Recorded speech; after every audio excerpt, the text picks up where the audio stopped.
Assalamualaikum warahmatullahi wabarakatuh.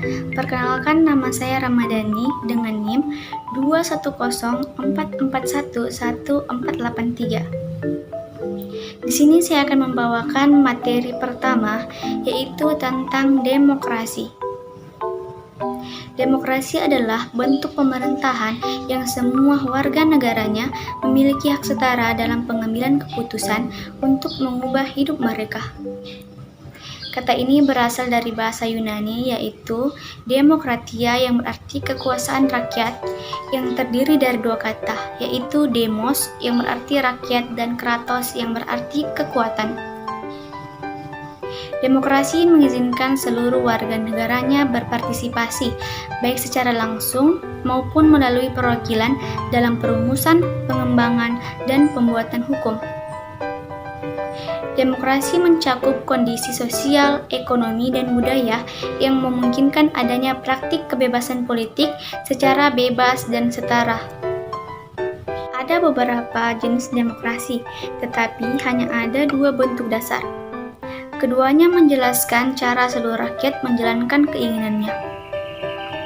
Bentuk demokrasi yang pertama yaitu demokrasi langsung, yaitu semua warga negara berpartisipasi secara langsung dan aktif dalam pengambilan keputusan pemerintahan.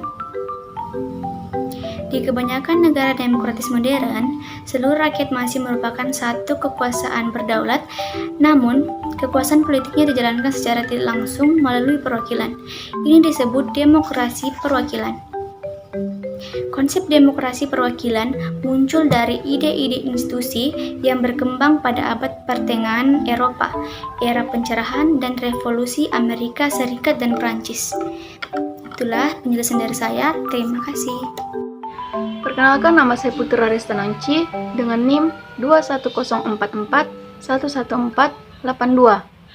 Di sini saya akan membawakan materi tentang nilai-nilai demokrasi yang terkandung dalam sila keempat. Yang pertama, menjunjung tinggi harkat dan martabat manusia.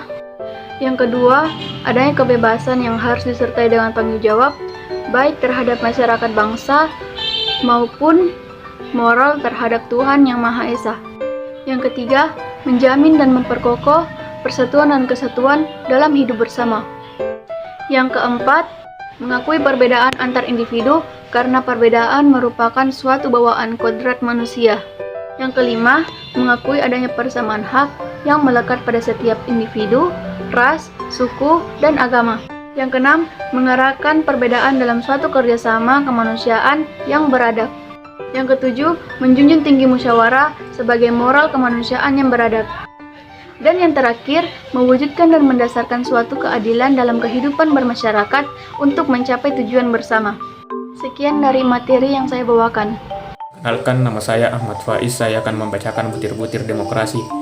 1. Tidak boleh memaksakan kehendak kepada orang lain. 2. Mengutamakan musyawarah dalam mengambil keputusan untuk kepentingan bersama. 3. Musyawarah untuk mencapai mufakat diliputi oleh semangat kekeluargaan. 4. Sebagai warga negara dan warga masyarakat, manusia Indonesia memiliki kedudukan, hak, dan kewajiban yang sama. 5. Menghormati dan menjunjung tinggi setiap keputusan yang dicapai dalam hasil musyawarah. 6. Dengan itikat baik dan rasa tanggung jawab menerima dan melaksanakan hasil keputusan musyawarah. 7.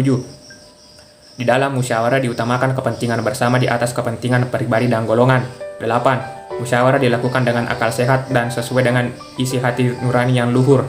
9. Keputusan yang diambil harus dipertanggungjawabkan secara moral kepada Tuhan Yang Maha Esa. 10. Memberikan kepercayaan kepada wakil-wakil yang dipercayai untuk melaksanakan permusyawaratan. Assalamualaikum warahmatullahi wabarakatuh. Perkenalkan, nama saya Rahel Junita. Saya akan menjelaskan tentang hakikat sila kerakyatan yang dipimpin oleh hikmat kebijaksanaan dalam permusyawaratan perwakilan. Kata hakikat dapat diartikan sebagai suatu inti yang terdalam dari segala sesuatu yang terdiri dari sejumlah unsur tertentu dan yang mewujudkan sesuatu itu, sehingga terpisah dengan sesuatu lain dan bersifat mutlak. Pancasila sebagai suatu sistem filsafat pada hakikatnya merupakan suatu nilai. Pancasila memiliki hubungan yang saling mengikat dan menjiwai satu sama lain, sedemikian rupa hingga tidak dapat dipisah-pisahkan. Sila keempat Pancasila menyebutkan kerakyatan yang dipimpin oleh hikmat kebijaksanaan dalam permusyawaratan perwakilan. Berarti yang dikedepankan prinsip bermusyawarah untuk mufakat melalui wakil-wakilnya dan badan-badan perwakilan dalam memperjuangkan mandat rakyat. Hakikat sila ini adalah demokrasi, yaitu pemerintahan rakyat, oleh rakyat, dan untuk rakyat. Setiap sila, dasar atau azas dalam Pancasila memiliki hubungan yang saling mengikat dan menjiwai satu sama lain sedemikian rupa hingga tidak dapat dipisah-pisahkan. Melanggar satu sila dan mencari kepembenarannya pada sila lainnya adalah tindakan yang sia-sia. Oleh karena itu, Pancasila pun harus dipandang sebagai satu kesatuan yang bulat dan utuh, yang tidak dapat dipisah-pisahkan.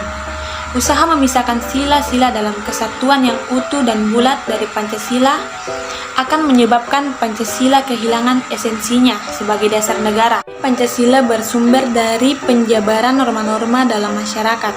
Segala sesuatu perilaku masyarakat berakar pada Pancasila. Pada sila keempat inilah semua peraturan baik perilaku, hak, dan kewajiban berasal. Dengan adanya sila keempat, maka segala sesuatu mengenai masyarakat dan rakyat Indonesia diatur dan ditata agar dapat saling bertoleransi dengan baik. Perkenalkan, nama saya Cecilia Estefania. Saya akan membaca materi tentang cita-cita filosofis yang terkandung dalam sila keempat. Nilai filosofis adalah bahwa hakikat negara sebagai makhluk individu dan makhluk sosial. Secara garis besar, nilai-nilai dalam Pancasila terbagi atas 3 hal, yakni yang pertama, nilai dasar. Sila Pancasila memiliki sifat universal sehingga terkandung cita-cita, tujuan, serta nilai-nilai baik dan benar. Yang kedua, nilai instrumental, yang berarti makna, kebijakan, strategi, dan sasaran, serta lembaga pelaksanaannya. Yang ketiga, nilai praktis, memiliki aspek mengenai cita-cita, pemikiran, serta nilai-nilai yang dianggap memiliki norma yang jelas karena harus mampu direalisasikan dalam kehidupan praktis. Demokrasi Pancasila mengandung nilai utama, yaitu kerakyatan, permusyawaratan, dan hikmat kebijaksanaan. 3 karakter tersebut sekaligus berkedudukan sebagai cita-cita luhur penerapan demokrasi di Indonesia.